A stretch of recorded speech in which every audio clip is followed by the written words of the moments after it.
राम, जय श्री राम, जय हनुमान, जय सिया राम। दर्शकों, आप भी लगा दीजिए एक जयकारा, जय सिया राम। क्या आपने कभी सुना है कि वेंटिलेटर पर आखिरी सांसें गिन रहा बच्चा, जिसे डॉक्टर ने डेड घोषित करने की तैयारी कर ली थी, वह अचानक बोल पड़े? क्या आप यकीन करेंगे, जहां दुनिया का सबसे बड़ा डॉक्टर हार मान गया, वहां केवल एक नारियल और एक अर्जी ने मौत को मात दे दी। जी हाँ दोस्तों, आज मैं आपको कोई काल्पनिक कहानी नहीं बल्कि साक्षात मेहंदीपुर बालाजी के उस चमत्कार की दास्तान सुनाने जा रहा हूँ, जिसे सुनकर विज्ञान भी आज सिर झुकाता है। नमस्कार दोस्तों, स्वागत है आपका हमारे चैनल पर।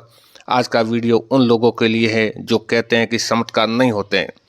आज की सच्ची घटना आपको ये सोचने पर मजबूर कर देगी कि इस ब्रह्मांड में एक ऐसी शक्ति है जो असंभव को संभव बना देती है। आज हम बात करेंगे उस पिता की जिसका भरोसा विज्ञान से उठ गया था, और कैसे बालाजी महाराज ने उसकी उजड़ती दुनिया को फिर से महका दिया। इस वीडियो को अंत तक देखिएगा, क्योंकि आखिर में मैं आपको वो तरीका भी बताऊंगा कि कैसे आप अपनी समस्याओं के लिए बालाजी के दरबार में सटीक अर्जी लगा सकते हैं। कहानी शुरू होती है दिल्ली के एक पॉश इलाके से, जहां आकाश नाम का एक युवा इंजीनियर अपनी खुशहाल दुनिया में मगन था। आकाश पढ़ा लिखा था, तार्किक था, और उसके लिए भगवान जैसी कोई चीज़ अस्तित्व में नहीं थी। लेकिन नीति ने उसके लिए कुछ और ही सोच रखा था। आकाश के माता पिता राजस्थान के रहने वाले थे और बालाजी के परम भगत थे। लेकिन आकाश अक्सर उनका मजाक उड़ाता था कि पत्थर की मूर्तियों में कुछ नहीं होता है। आकाश का जीवन सामान्य चल रहा था। तभी अचानक उसकी 5 साल की बेटी, जिसका नाम सिया था, वो एक रहस्यमयी बीमारी की चपेट में आ गई।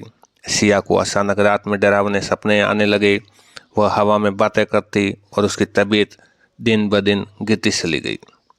शहर के सबसे बड़े न्यूरोलॉजिस्ट और साइकियाट्रिस्ट ने उसकी जांच की। हफ्तों तक हॉस्पिटल में रहने और लाखों रुपए खर्च करने के बाद भी डॉक्टर हैरान थे। सिया का शरीर सूख कर पूरा कांटा हो गया और वो अब किसी को पहचान भी नहीं पा रही थी।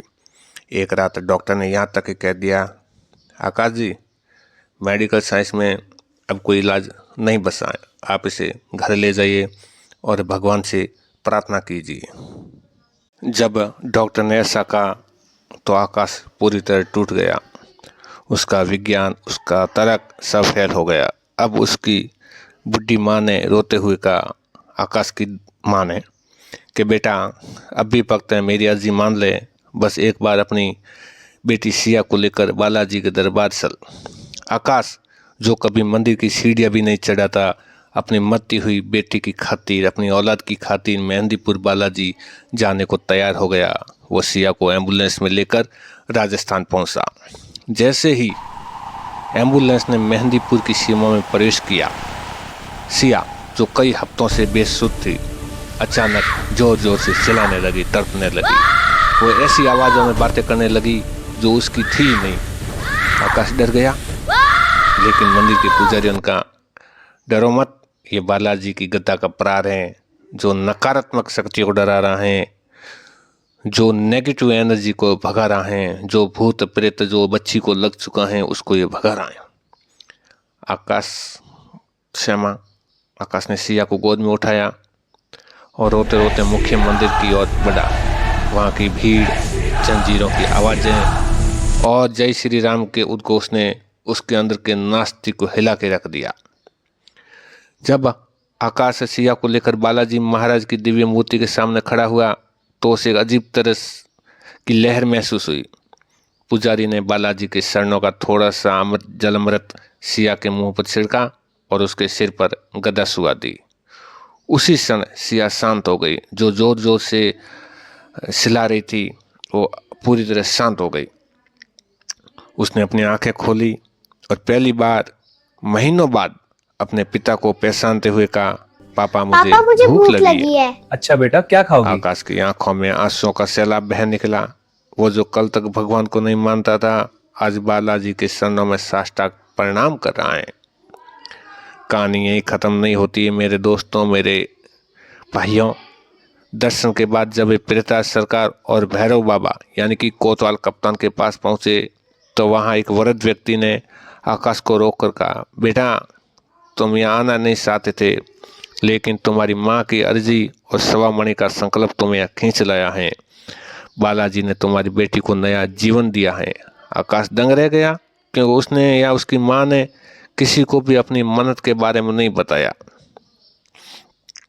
आज सिया पूरी तरह स्वस्थ हैं और स्कूल जाती हैं। आकाश अब हर साल सवा मणि सडाने सालासर और मेहंदीपुर जाता है। उसके घर के बाहर एक बड़ा बोर्ड लगाया है जिस पर लिखा है, जहाँ विज्ञान का अंत होता है वहाँ से बालाजी की कृपा शुरू होती है।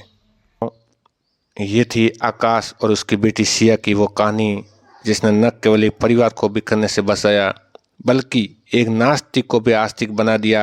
ये कहानी हमें सिखाती कि हमारी बुद्धि और विज्ञान की एक सीमा हो सकती है, लेकिन बालाजी महाराज की कृपा की वो सीमा नहीं है। आज भी जब कोई भक्त हार कर थक कर अपनी झोली फैलाकर मेहंदीपुर या बालाजी के दरबार में खड़ा होता है तो अंजनी पुत्र उसे खाली हाथ नहीं लौटने देते। याद रखिएगा, बालाजी के दरबार में देर हो सकती है लेकिन अंधेर नहीं। बस ज़रूरत है तो सच्चे मन से लगाई गई एक अर्जी की। तो दर्शकों, अगर आपके जीवन में भी बालाजी महाराज ने कोई छोटा या बड़ा चमत्कार किया है तो उसे कमेंट बॉक्स में ज़रूर साझा करें। आपकी एक कहानी किसी और का विश्वास जगा सकती है। और हाँ, कमेंट में जय श्री राम या जय बालाजी महाराज लिखना ना भूलें। अगर इस कहानी ने आपके दिल को छुआ है तो वीडियो को लाइक करें और इसे अपने उन अपनों के साथ शेयर करें जो इस वक्त किसी संकट में हैं या जिनका मन अशांत है। क्या पता आपकी एक शेयर की हुई वीडियो किसी की उम्मीद बन जाएगी। धर्म, अध्यात्म और साक्षात चमत्कारों की ऐसी ही कहानियों के लिए हमारे चैनल को सब्सक्राइब करें और बेल आइकन को दबाएं ताकि बालाजी की महिमा आप तक सबसे पहले पहुंच सके। अंत में मैं बस इतना ही कहना चाहूँगा, संकट कटे मिटे सब पीड़ा, जो सुमरे हनुमत बलबीरा। अपना ख्याल रखें, खुश रहें और बालाजी पर विश्वास बनाए रखें। मिलते हैं अगले वीडियो में एक नई चमत्कारिक घटना के साथ।